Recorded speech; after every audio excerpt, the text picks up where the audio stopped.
Howdy, howdy, everyone. Okay, I think I figured this out. At least how I'm going to accomplish what I want to accomplish. When I start actually throwing the dice today, you will see two different camera angles and a split screen if I can do this correctly. Just to give you a quick understanding of what is going on here, I have a webcam set up right here. Here's my display at the very least so I can check it out. Of course, that's my landing area. Over here is where I'll be standing when I throw the dice. Now, the window is open for some light, and I notice that whenever I move, apparently standing here blocks some of the light from hitting the wall. So on the dash cam, you're going to see the light changing often. I'm going to use that to my advantage, hoping that it will help show how genuine this process is, if I can do this right. In the meantime, so the camera, you guys here will I'll have my phone, which I'm using right now, set up right here on the table. So one half will be where I'm throwing from, the other half will be where I'm throwing to. Because of the fact that the webcam is, at least in theory, going to help keep a file that does not get cut in the middle when recording, that's where I'm going to keep. That's why I have it set up over at for the landing area. I figure for all intents and purposes, it's probably best to go ahead and maintain the integrity of the length of the video on the landing as opposed to the throwing area. I mean, if we come across another problem like before, where there's a gap of several throws without any video evidence, as it were, I would rather it not show the throwing instead of not showing the landing. The landing is going to be, I think, more important of the two. But if possible, I want to have both. So that's what I got going on right now. I'm going to go ahead and end this video and try to get everything set up here and start throwing. We'll see if it works. Okay, here we are. Dual camera setup. What I have going on currently, of course, on one end I have the webcam, and I also have my phone recording, both in the same angle briefly, so that you can see that both cameras are synchronized to the same event. In order to help confirm that, I'm going to first demonstrate to you that this is a blank pad of paper. No markings, no writings for both cameras there. And with that in mind, I'm now going to write on here today's date. September 27th, 2020. So now you see on both, this is a brand new marking. You see the exact same writing, exact same, you know what I mean. This now coordinates both videos being the same event and time. So with that in mind, I'm now going to bring you, my phone, over to the throwing station. Put you where I have everything set up for that. Here I have the same dice that I used before. You can tell red mark, or the mark on the red one, and the mark on the green one. I have the other two sticks of dice over here off to the side. I suppose I could put them right there for you to see. Well, I don't want them blocking the your view of the dice. Here's my book. I had made 11 throws before having to interrupt. I'll just take a sit down for a moment. I tried this earlier. I had gone into 11 throws when I came across an interruption. And unfortunately, there is no way to pause the recording with the webcam. There is on the phone, but not on the webcam. That actually had to stop the recording altogether. So whether I pause or stop, either way, I wasn't quite sure how to prove or validate that the continuation of the recording after the event that required the pause.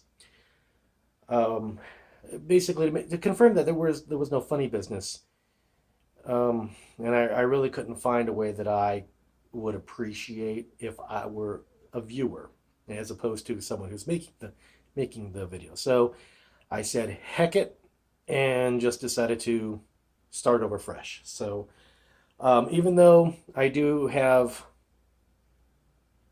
now an additional 11 throws of practice under my belt, I will not use the data for any of them. If someone who is into statistic keeping, record keeping, and so on and so on, and such forth, if you can tell me of a good reason why I should keep those 11, well, then I'll keep them. But at this point, it just strikes me as the layman to go ahead and scratch them. So, until otherwise, they are moot. All right. So that being said, let's go ahead and go forth. Oh shoot, that's right. Okay, I got the dice right there. As you can tell, they have not moved. So the table that I have everything set on here, unfortunately, as you can see, is not very stable. I meant to put something on the legs that was heavy, such as my toolbox. I don't know if that's really going to work all that well. And I wanted to do that so that I want to lean on the table. Or when I write down on the book, it causes the table to wobble. I was trying to find a way to avoid that. The only other thing I could think of, and I meant to do this before I even started recording, but like an idiot, I didn't. So I got some extra napkins here I can try to shove under the leg, the table leg over here. Guess I'm going to need more.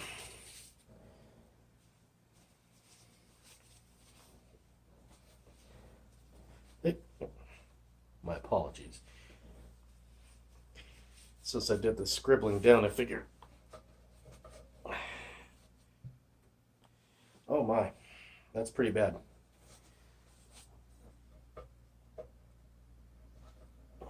Well, perhaps.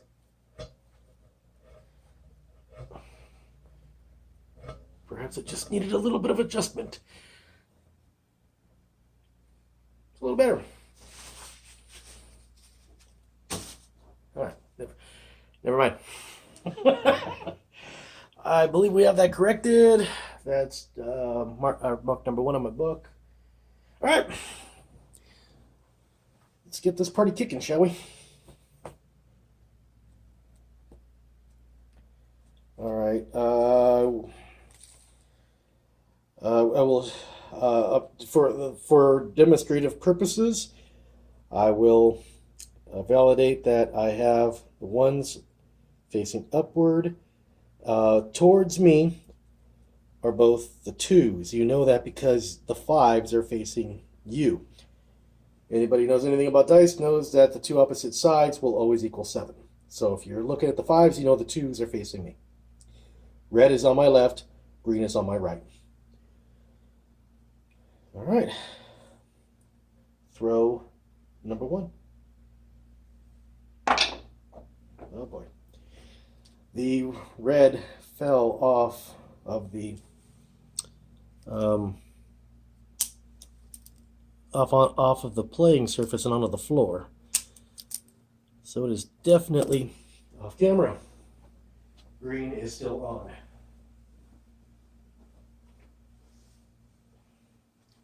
So as you will see, red has the dot. Green is still on camera. I'm still holding them the exact same way when I picked them up over there. I'm going to try to do that. I'm going to try to pick them up from the playing area, bring them over to the throwing area, still holding them the same hand, same way. That way, when I come over, I don't have to show you every single time that it's got the dot. If you can see that at all. Let me see here. Does that help? A little bit. All right. And the dot. So.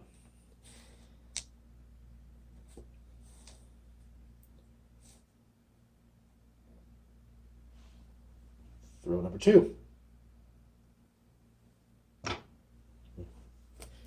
Both miss.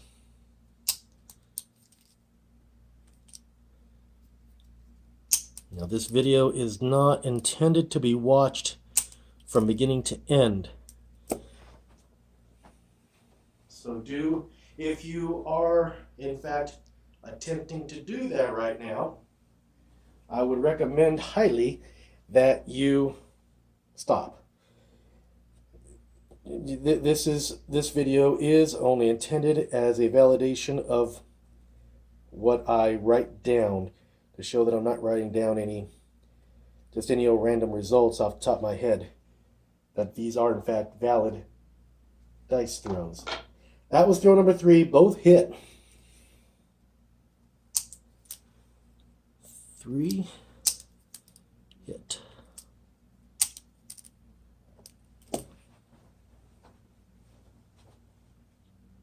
Both dice are on camera.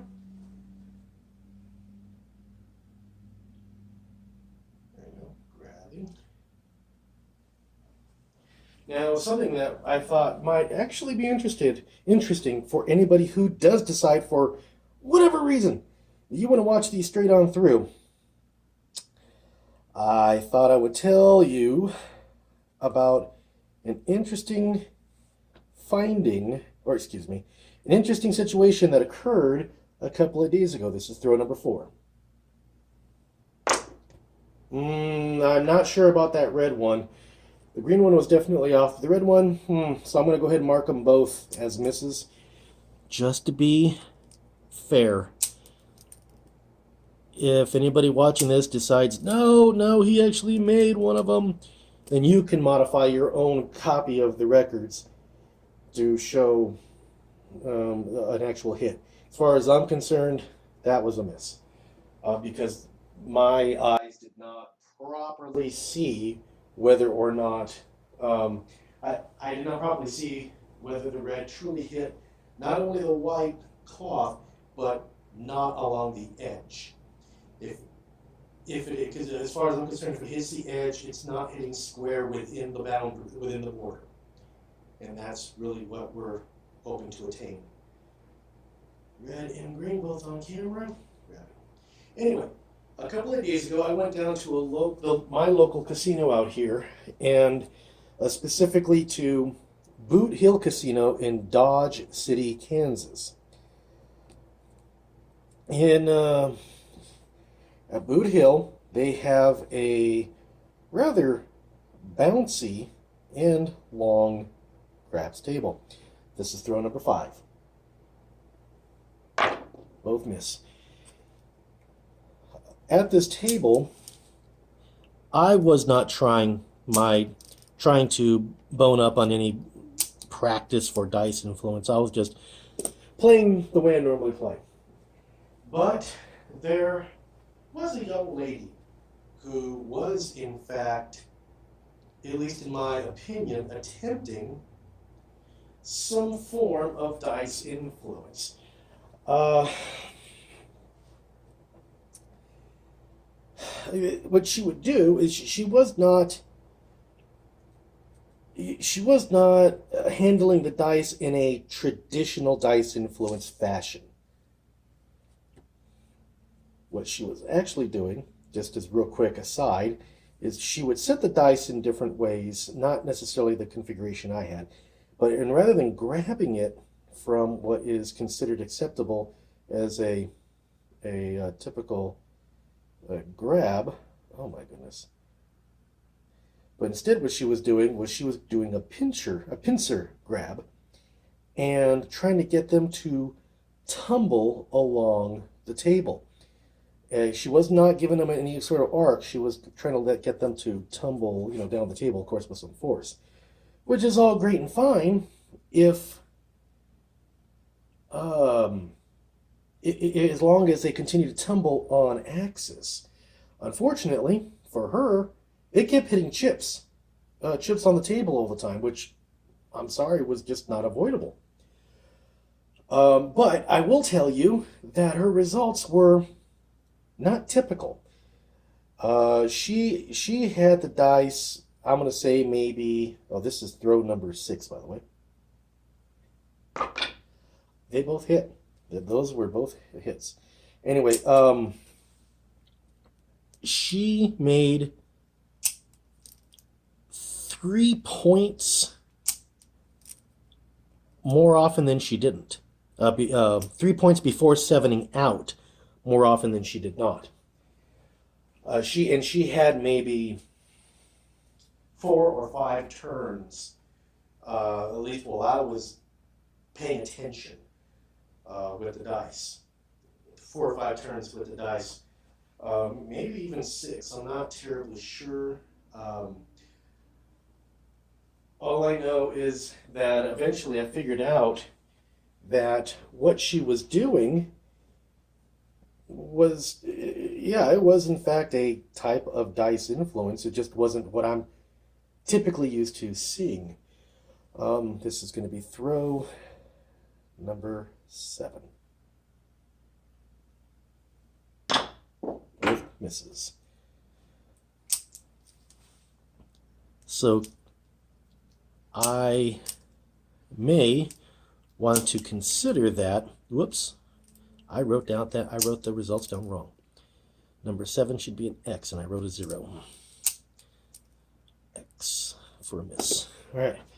I do need to pay more attention to other styles of dice control that I may have otherwise been looking up for. I'm going to go ahead and demonstrate that this is still the one with the dot on it. Hopefully you can see that. If not, I will still show on the phone. Here, I'm going to grip down. Grab them like this. Still holding the same way. All right. So now the dot, there's the dot on the red. For shiggles, the dot on the green. Can we see that? Yes, you can. Okay, good. Okay. Now, I will also comment, this is throw number 8. Both miss. When I was paying attention to the way the dice tumbled down the table, I want to say there were plenty of times, at least to my eyes. Now, they were tumbling pretty fast, I won't lie. They were going pretty fast, but from what I can tell, they did not stay on axis as they tumbled down the table. There we go, like that. So, I'm trying to figure out, if nothing else, it at least helps me understand that there may be other ways.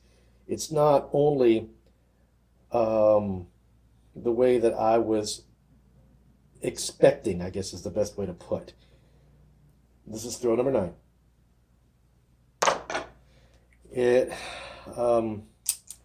There are alternative ways to do it. Now, I cannot practice with my current layout a tumbling down the table style of dice influence. The way I have this set up is quite obviously strictly for a pair of dice to make an arc through the air and land with impact here, as opposed to tumbling down the table. I mean, I can't obviously I had to build a big long 6, 8, 10-foot long rig to make that happen, and I'm sorry, but that's just not going to be feasible for the particular um, needs that I have with my travels for work. Maybe somebody else out there can do that. Now, the original practice rig I had designed and intended to build would have accommodated that because that was not meant to be brought on the road. But of course, I designed it back before I had this job. Throw number 10. Miss. But if I do have an extended amount of time at home, I may go ahead and actually build that practice rig and do that. I don't know. That, I guess, remains to be seen. But in the interim, I will continue to at least practice in this fashion. What I guess I will note here as well, just for FYI's sake, throw number 11. Oh, hello, that was a horrible throw. Is that crap, I forgot what I was about to say. That horrible throw just completely distracted me from what I was about to say. Damn, I hate it when that happens. Okay, the ring was all the way over here. So I'll need to demonstrate for you that it is in fact the same die. Hopefully you can see the dot on there. Grabbing with my left hands. And right here is where I put it down. So let me show you that same dot on here. At least I can definitely see it from that. And here's the same one, just for argument. All right, so you know what I mean by same one. Same dot on the other die. All right. So, oh yes, that's what I was about to say. We're looking at throw number 12. Miss. What will be interesting to learn whenever I actually put this video together for the final product will be whether or not I keep the sound from both cameras, or if I end up muting one camera and just using the sound from the phone or the webcam, depending on what sounds the best. Unfortunately, I just won't know until I'm done. And I'm going to have to try to make sure that I use the same one every time for continuity's sake. Throw number 13. Miss. I mean, it would be nice, but I don't know. Maybe different occasions will create different sound experiences for different recordings. I'm sorry, it's a variable that anybody who makes movies or makes recordings, excuse me, understands. It's going to differ from occasion to occasion. That's why it's often best to, if you have to have multiple takes for the same scene, like when making an actual movie production, it's best to do it on the same day with the same equipment set up the same way, as opposed to coming back another day wearing the same costumes. Yeah, it's possible, but you end up with slight variations either in lighting or in sound or acoustics or something that are very easily noticed in the final product, but you may not know what it's going to be when you're making the recording, making the film, making the actual production. I mean, so I don't know if it's always going to be perfect. Perfect using the phone every time, or always perfect using the webcam every time. I won't know. Not until I'm actually done recording and making it and all that in post-production. Throw number 14. Not that most of you are going to give a rip. Both are misses. I mean, I'm really not anticipating any of this information making it into anything that anyone's going to pay attention to later on. As far as I know, this won't ever be watched or listened to because, again, this is not intended for it to stand on its own. This is only intended for validation of my throws in case someone's looking at the record going, I want to see that. I'm about to make throw number 15, so I want to see that throw number 15 was actually a double miss. So you'll come back, watch number 15, see in fact that it was a double miss, and go, okay.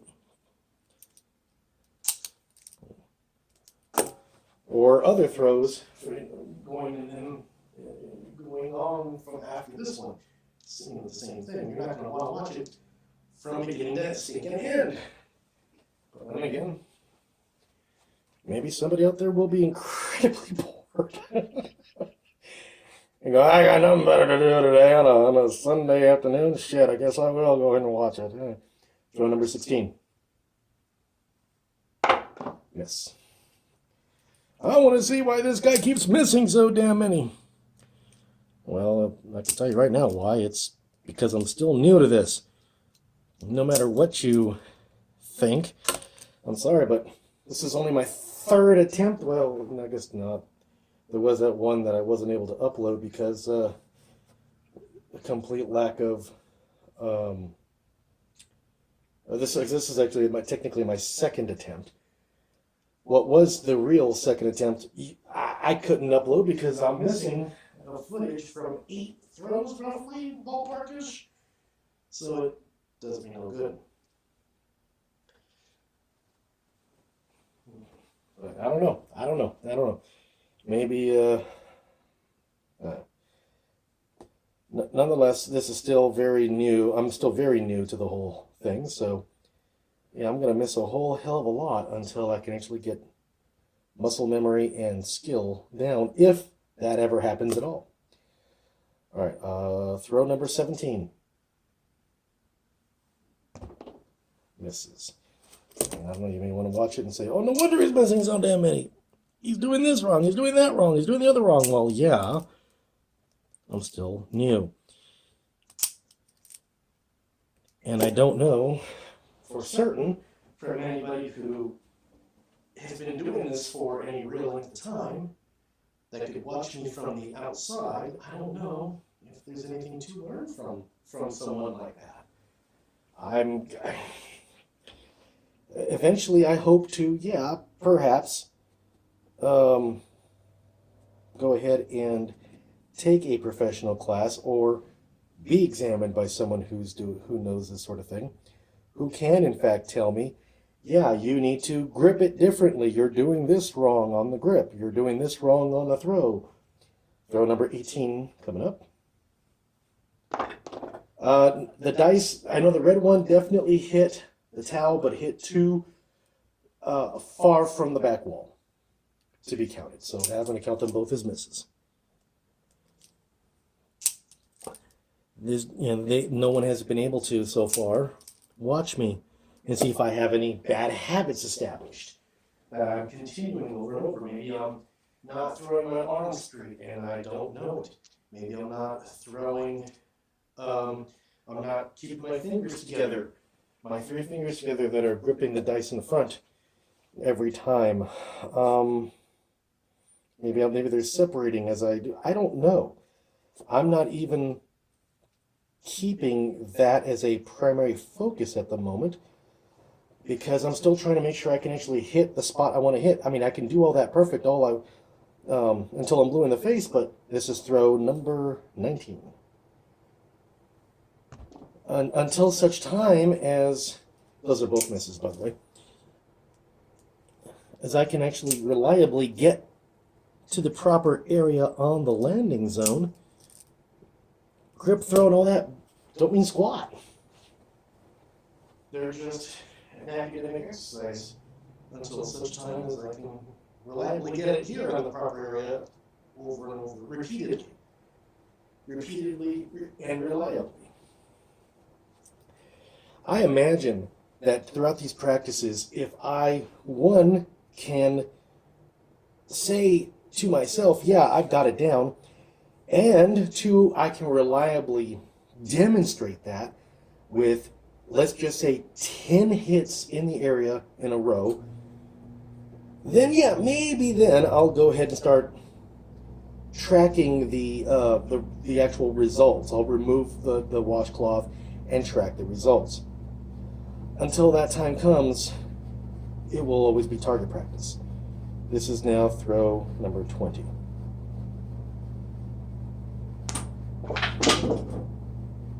Wow. Really? Too hard, too high. And 2 misses. Nope. I said misses. There we go. Alright. Green one still on camera. We have this down here.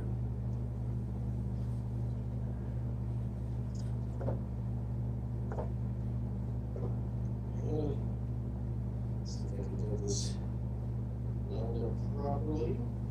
There we go. Admittedly, with these magnets, it makes it pretty darn easy to go ahead and line up because it just automatically pulls this to the right area and it pulls both sides to match up here with the back and along the sides. So the magnets, I have to admit, were not a bad idea. Magnets in general, I should say, are not a bad idea. Magnets, the particular magnets I picked, however, were not ideal. I probably should go ahead and try another prototype with strong magnets if possible, eventually. Maybe not right away, but eventually. I already have the wood at home, just got to get the magnets. And they're not terribly expensive, but they're not terribly cheap either. And I have to wait till I get home, till I get, till I get it home, where I have my woodworking tools and equipment. Throw number 21. Misses.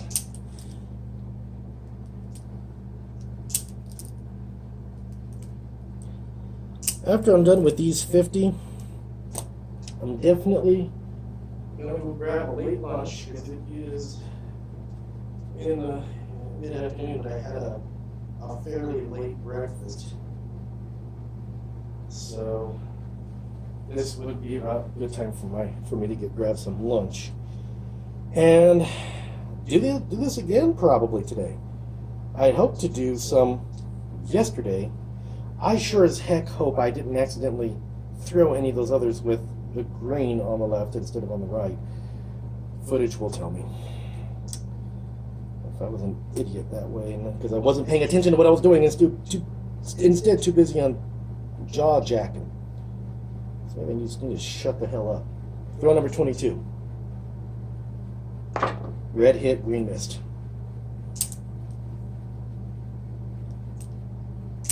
Red hit, green missed.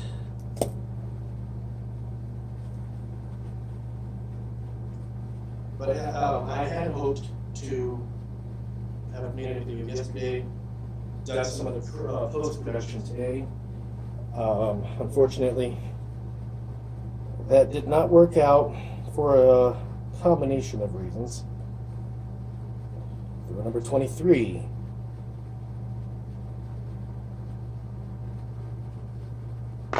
Too hard.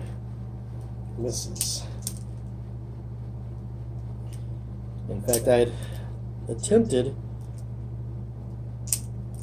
to get started earlier today, but unfortunately, that attempt has to be scratched. I'd like to find a way where I can actually reliably pause everything without having to worry about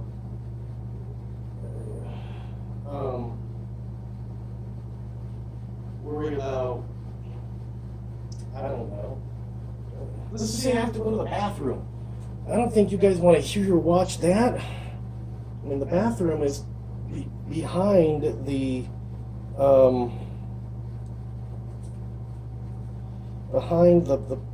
back there, behind the landing area. You guys watch me go back there, you're going to know what I'm doing. I don't think you really want to know that. Then again, I'll say that was throw number 24, and both were misses. Then again, no one should really watch this from beginning to end, and if that's what you want to know, then okay, that's between you and you. So, I don't know. We'll see.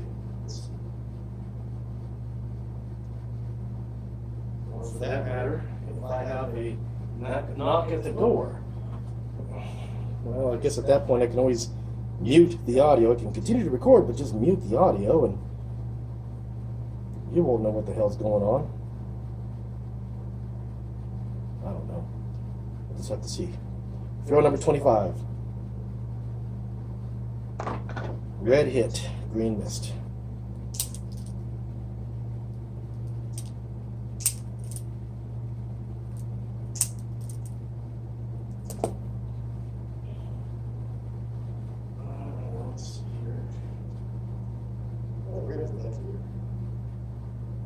Saw that I did not come over here and mess with anything.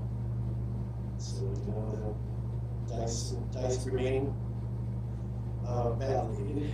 But just for shittles, just for sake of argument over here where I can actually see what's going on, I will demonstrate red dot, green dot. I hope you can see that. Hard for me to see from this angle. Throw number 26.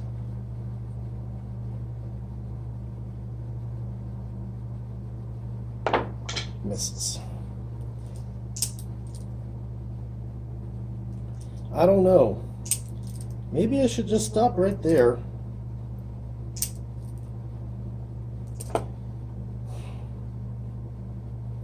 I think I will stop right there. I know it's a short sample, but I will come back later on today and give another sample. But I can tell you right now, unfortunately, I am not feeling very well. Excuse me. I'll put that right there, I guess. All right, here we go. Yeah, I'm gonna go ahead and end this and come back. I need to get something to eat. I'm not feeling really very well right now, unfortunately. So I will come back after I eat and continue the remaining throws, or I'll start over fresh. Probably start over fresh. I really shouldn't do more than 50 in a group. Less maybe okay, but no more than 50. So 27, September 27th, as it shows on here. I'm going to write down number 1, and later on will be September 27th, for number 2 for the same day. I'll put that up here and go. I'll just leave that right there for now. When I come back, we'll do a number 2 at that point. Alrighty, folks, I appreciate your understanding and patience. I'll be back in a little bit. Well, you know what I mean. Take care.